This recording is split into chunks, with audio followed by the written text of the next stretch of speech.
Oh. Other than that, I don't think I have it. I mean, there's one thing that fleshed out the book, the beginning of the book at least, a lot, which is why, what the fuck was his name? Ben Mears, why he's in town. Yeah, he's researching the whole his new book and all that, but he talks to Susan about exactly what, and it has a connection to the Marston house. Yeah, and that part isn't in here, and it's like that would have been a little bit more character development, and probably just enough to make him more interesting. Because now he's not interesting at all. Yeah, exactly. They start out by him like, yeah, it feels like he's there. Oh yeah, he's researching his new book, but he's also kind of there to figure himself out, sort of trying to kind of remember what happened in his childhood, like he's carrying some sort of trauma. Is that that's in the book, right? Yeah, in the book he tells Susan after like their second date or something that on a dare when he was a kid, he walked into the Marston house, and he even went upstairs where Mr. Marston, or whatever his name was, had hung himself. And he walked into the room, and he swore he saw him still dangling there, and he didn't look like he'd been gone for 10 years or whatever. It was like he was just hung himself, and I think he like says something about him moving or something. Yeah. And that's the trauma, and he's like, I'm 100% sure that happened, but I need to like revisit the site to think about it or something, like if it actually happened. And that's also what he's basing his book on, Mr. Marston and his suicide, I guess. Does that come back though? I mean, I guess you haven't read further than that, but because I don't know if it comes back. That's the issue. Yeah. But it is more of an explanation as to why he's there. Because just saying like, "Oh, I used to live here." Okay, but you haven't lived here for what, 20 years? Yeah. There's no reason in this version of the story for him to actually be from the town. Not really, He could just be traveling through. Yeah, or he could just have heard about the Marston house and wanted to visit the creepy house to get inspiration for his next scary story. Well, not even that, because the Marston house isn't really a scary house in this one. It's just a No, house. that's even that. Yeah. The only time we get told that it's kind of scary is when the delivery guys are bringing down the... in the book, they describe it as a dresser or a bureau or something. Chest of drawers. I don't remember which word they use. Here it's straight up a casket. Yeah. Which is just like, oh, but they're not supposed to understand that that's what it is.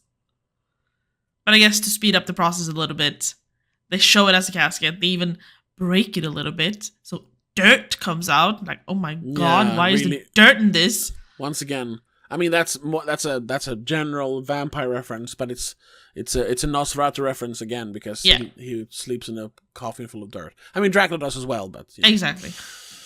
I just quickly googled the differences between specifically this version of the this adaptation in the book, and Ben Mears' backstory is altered and simplified.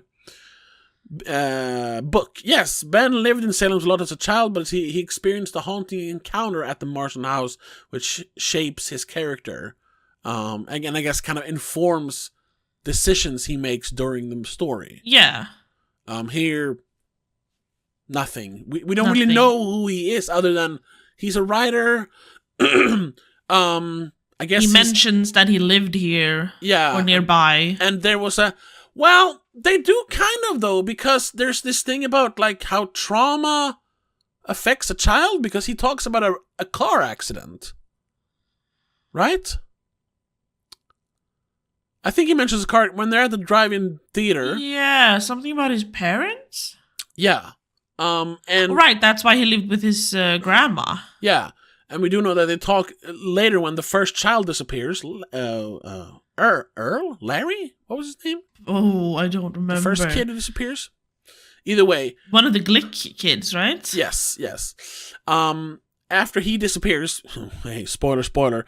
I don't know. There's not really much to spoil in this, to be honest. No, the story is from I don't even know when the book came out first time, but it's from like the 70s, I think. Yeah, exactly. It's old. We know what the story is. Yeah. Or you should know by now. And there's not really much to like hide in terms of like big reveals. Like they're pretty. They kind of expect you to know what the story is about. Yeah. They don't really hide that it's a vampire lurking around. So spoilers. But the first kid gets taken and eaten by the vampire.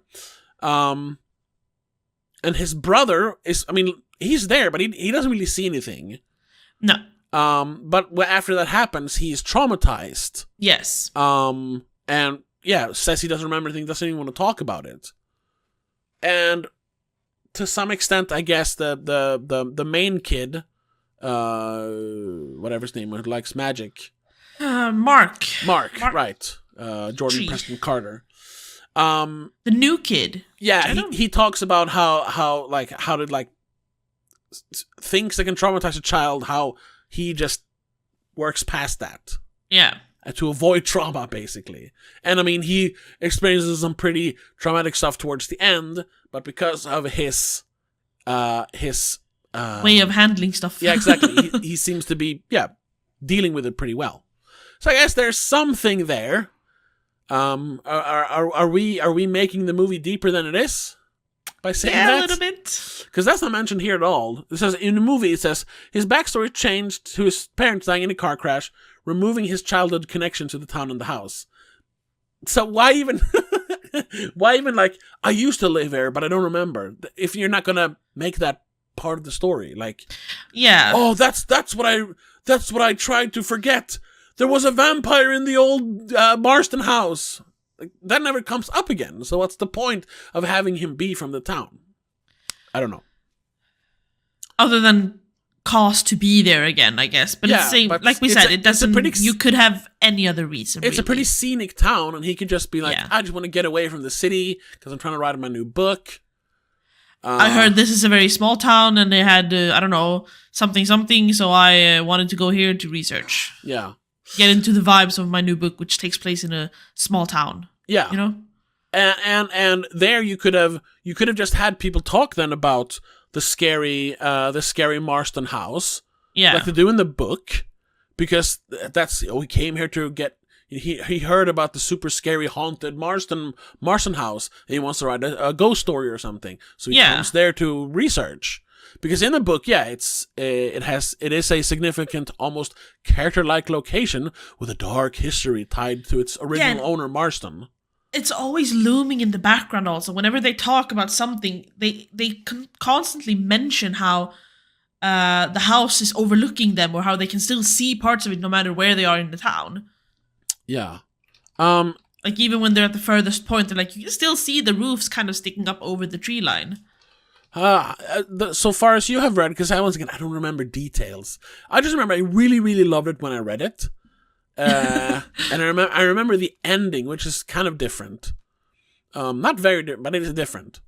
It goes on longer. It's a classic Stephen King ending that it never fucking ends. But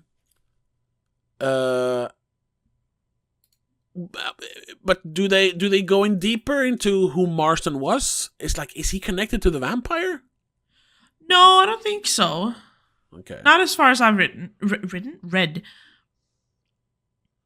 Okay, then I think the Marston house just had that vibe of being scary, and then it fit a vampire to live up there because it's far away, and it has. Well, I'm not gonna ruin the book for you, gonna go. Because there is definitely there's a reason why the book makes it more of a thing, but I'm not gonna spoil that for you. I'm assuming that. Then yeah, I mean that's probably obvious the way they keep explaining, talking about the house. But so far they haven't said that there's like a connection between the vampire and the house, more than just it seems like a good place to hide out because it's in the outskirts of town. Yeah, I just quickly read it. It's like, immediately that right, that because then that's the thing. Start remembering, because then it says like in the movie the house's backstory is completely omitted, which then results in the eerie, haunted nature of the house is underutilized. Yeah, because it's just it's a scary house, but it's only scary because the vampire isn't there. Yeah. It's not this like Like I said, it's only that scene when they deliver the casket that we get the feeling that people don't like that house. Yeah, because in the book, then now I'm remembering things. God, I got to read that book again. I have it over there. It's almost like it's because they do talk about how the town. That's also a thing I like more in the book. That it's obviously it's longer. This feels like it takes place over like there's this one time jump of a week. But then it feels like but other than that, it's like 3 or 4 days. A few days, yeah, at most. The book feels like it takes place over a lot longer time, especially when the vampire starts showing up. It's almost. Even before that, like the build-up is a couple of weeks at least. Okay, yeah. And they talk about how the town isn't what it used to be, and it's but like has kind of run down. Especially you haven't gotten that far, but in the movie, when the cop is about to get out of there. He's like, this town is dead, who's been dead for a long time. Exactly. And it's almost because this house is like this, like, festering, like, evil darkness that spreads out across the town. Yeah, which is in the book. Yeah. Which is what they showed, I guess, in the intro. A weird thing they had to the movie. They had this weird map intro. Yeah. Where, I guess it was blood. I don't remember. It was just black liquid or blood? Supposed to be blood, I think. Yeah. Spread out from the Marston house into Jerusalem's lot and like to the houses and different streets and then outside of the little town as well. Yeah. Which was, I guess, just a foreshadowing of the vampire's plan or something. Yeah. Kind of unnecessary to the movie, in my opinion. Well, that then we can so there are lots of differences and yes. I mean and obviously I would say the book is better. But it's very few times where the book is worse than the movie. Exactly. There are some, but very, very few. I would say that The Lost World, even though a lot of people don't like that movie, which is weird. It has the reputation of being like a bad sequel to Jurassic Park. But at the time, when it came out, it got rave reviews. I don't know, whatever. Like one of the few sequels I actually like. Yes. But that book being a sequel. That book was a slap job. They wanted to make a sequel to the movie, but they're like, we have to base it on a book though, like the first one. Hey, Michael Crichton, can you just write a sequel? And he's like, okay, and just slapped it together in like an hour. No, but you know. Yeah. So that one I have to say the book is better than the movie, or a movie is better than the book. Sorry. Yeah. But all these things where it feels like they've kind of streamlined it to like focus on vampires slowly take over the city or the town, and our small band of survivors has to survive. Yeah. Make it more of a horror, almost action movie towards the end. Yes. Which is fine, but since you're basing it on a book which is much more involved, it feels like you're missing out. More detailed. Yeah. And I heard somewhere, I haven't looked into I'm looking at the trivia to see if there's anything about that